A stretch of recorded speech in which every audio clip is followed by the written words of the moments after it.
Gerald Anderson, inamin ang katotohanan sa pagbubuntis ni Gigi Delana.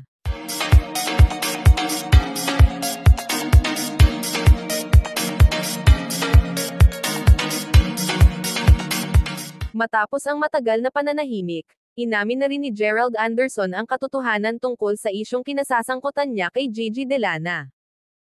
Sa isang eksklusibong panayam, kinumpirma ng aktor na siya nga ang ama ng dinadala ngayon ng singer-actress. Ayon kay Gerald, hindi niya intensyong itago ang lahat ngunit nais lamang niyang protektahan si Gigi sa mga mapanirang salita ng publiko. Dagdag pa niya, handa siyang panagutan ang responsibilidad at suportahan si Gigi sa bawat hakbang ng kanyang pagbubuntis. Umani ng samot-saring reaksyon mula sa netizens ang kanyang pag-amin.